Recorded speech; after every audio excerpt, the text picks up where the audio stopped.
All right, Andrea. So the first thing that we're going to do is take a look at your setup. So if I draw a line right from your, let's do this again, right from the middle of your foot and go up. Okay, not too bad. What I want to do is make sure that your knees are out just a little bit too far, and what that does is puts a little bit of pressure on your toes. One of the biggest things with you is that your shoulder is getting locked up. And one of the reasons is that with your setup, when you get on your toes, these back muscles in here start to lock up, your right hip starts to lock up, and your shoulder starts to lock up because your body thinks it's falling over. So in the video, I'm gonna have you feel like your hip sockets go back, and they're already pretty far back. They may go back just a little bit farther, so your kneecap or your knees line up a little bit more with your ankle joint, so they're not sitting out over your toes. Other than that, setup's pretty good. So that's what we want to do with setup. Now, when I draw, I'm looking at your hips here. Because again, we've got to get you behind the ball. I want to get your swing, at least your shoulder turn a little bit longer. So as you swing back, your hips move pretty darn good. I like where your hip goes behind that line. It starts to clear out some space for your arms to move. Now, if I put this here and draw the plane line up, kind of about right in the middle of your back, T2, that's where your dynamic plane line is. It's not necessarily where the shaft is or your hands are. So when you swing back, the club goes a little inside, and then it goes up vertically. Now the shaft goes up vertically because your right arm, so if I get this back here, this elbow right here, this elbow goes back, and so it locks this arm up and it can't rotate in its shoulder socket. So the shaft goes vertical. We go from under to vertical, and then your shoulder stops. You can see your shoulder stops and your arm keeps moving. And once you get there, that's about as far as you can go. With your elbow going this way and in that position, it's hard for you to swing your arms down. It's hard from here. I'd love for you to feel like your arms just go down in the space that you created with your hip. But because of that sequencing, you can see, let me undo a few things. You can see your body has to rotate because your arms can't swing down because we're a little bit locked up. And so your hands start to go out, the face gets a little bit behind. Again, off the toe. So in the video I produced for you that you'll see here in a minute, we're going to fix your setup, and I want to start working with your right arm here. So your right arm is going to feel like the face is going to go out, and then your arm is going to rotate in the shoulder socket. So again, when I draw the plane line here, so once the club gets right there, it's going to be a little more outside than that, but once the face gets right there, how the club works up the plane line is how this arm right here is rotating in its shoulder socket. We got to stop your elbow from going inside so much. So hopefully these help, and we'll keep on it. If you have any questions, just let me know. Send me another video, obviously, so we can keep up with this. Thanks, Andrea.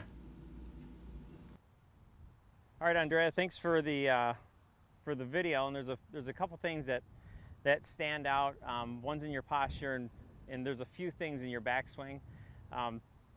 Next time you do a video, what I'd want you to do is make sure that we're completely down the line. So if you have to lay out sticks like this, just to make sure we're at a bit of an angle. So when I draw lines on and you'll see what I mean when I do the voiceover. So when I draw lines on, for instance, your hips, I can't tell if you're moving away from the ball or into the ball, and that's a big deal for us. So we want to make sure that you're lined up in the face of the club, and the golf ball is going right down the target line. And when you video, the record button is right underneath your hand, so it's straight on. It was just a little crooked. So the first thing that we want to do is get you off your toes in your setup position. So right now with your knee flex, and what I'd pay attention to is that when you flex your knees a little bit too much and your knees go over your toes this way, your toes start to grab into the ground a little bit. And so what that does is it's going to lock your hip and your shoulder up. And with you, we need to feel like your hip and your shoulder open up more, and we need to feel like your hands get out this way a little bit more so they can work down in front of you. Right now, we're on your toes right now a little bit, so we're on your toes, and then as you swing, the club face is good right here, and your right hip moves a little bit, but your shoulder, your elbow moves in, your right elbow moves this way. So when your right elbow moves in this way just a little bit too much, it locks your right shoulder up. So when we get your right shoulder locked up, that's why your golf swing gets really short, and our first move is into the ball, and then the face gets behind you. And so it's hard to get any kind of speed and accuracy with the club. So what we'd want to feel in your setup position, just stand straight up and down, and you want to feel like your hip sockets go back a little bit more. So you want to almost feel like you're sitting down. So your knee is a little bit more in line with your ankle joint. So you're going to have your club up this way and feel like your hip sockets go back. So you feel like you're sitting a little more. Now, if you're going to feel like you're in the back seat a little bit more, but as far as your toes are concerned and what you feel in your toes, that's how you're going to feel how your balance point is. So you don't want to feel like your toes are grabbing, and you don't want to feel like they're lifting either, even though you're going to feel like you're in the back seat a little bit more. But you want to feel like they're just resting on the ground. So the toes are just resting on the ground. So in order to do that, get the club up here, push your hip sockets back. So you can see that my hips go back about 6 or maybe 4 inches behind my heels almost. Now as I put the club on the ground and I bend from my hips, that puts my toes back on the ground. So that's the first thing. That will enable us to feel how your right hip and right shoulder work, and so we can get a little bit more backswing, a little bit more hip turn out of you. Now the next video that you send, again, it looks like the hip is working, and when I draw the line behind your hips, we're moving back, so that's pretty good. But I won't know for sure until you give me the line or the video straight down the line with the record button right underneath your hands. It was a little bit coming this way, a little bit too much, so it needs to be going down. So what I do want to work with is your right arm and how it works in the backswing. So from here to here is really good, Andrea. So from here to here is good. It's what we do next that's killing your shoulder turn, and it kind of kills your backswing.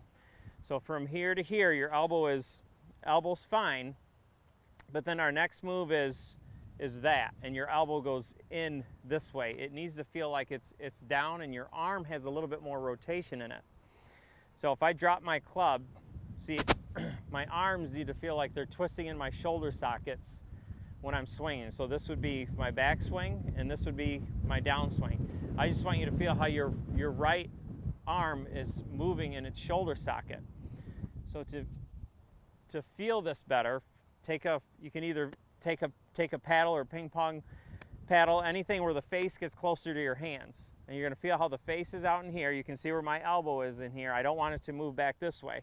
Now my arm, in other words, how the face gets from here to here, this arm works in its shoulder socket. So I get here and my arm works in its shoulder socket. So immediately what I feel is my elbow's more down. It almost feels like it's moving closer to the ball. My chest feels like it's spread out a little bit more, and my shoulder blades feel like they're moving in together, almost like you're swimming. So I take my backstroke here, my chest opens up, and my shoulder blade retracts, and then my arm can move.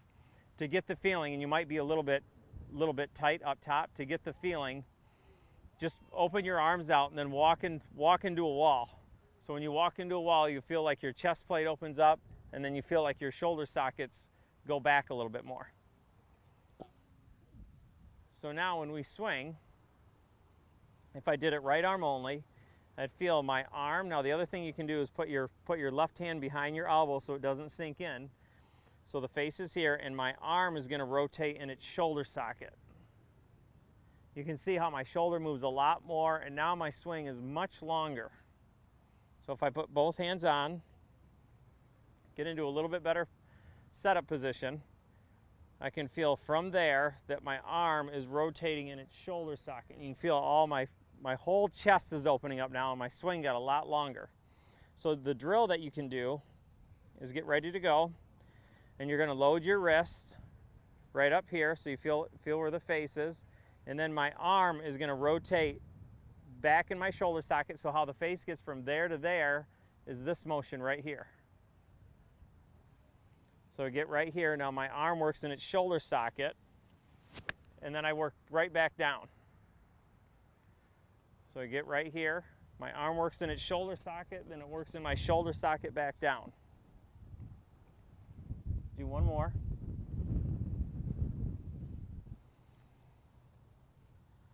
So we're getting ready to go. You're going to load the face first.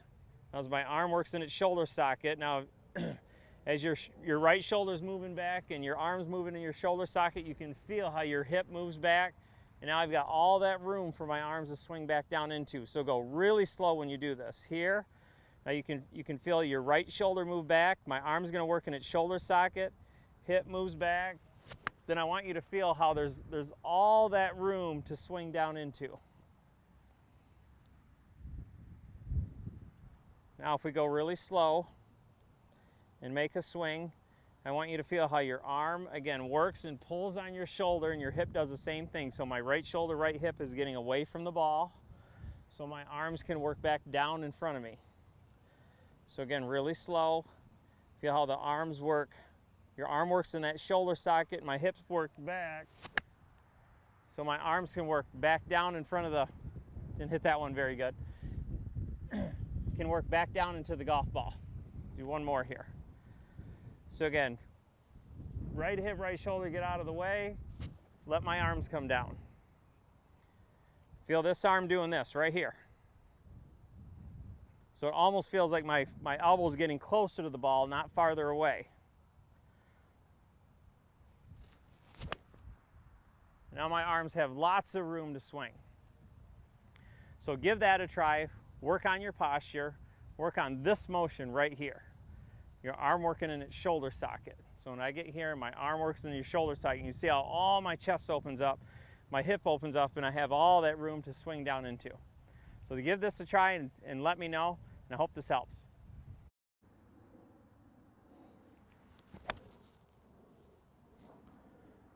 Like and subscribe to my channel, Billy Fitzgerald Golf. Want to take a live lesson from me, or you have a question? Visit me at billyfitzgeraldgolf.com. And thanks for watching.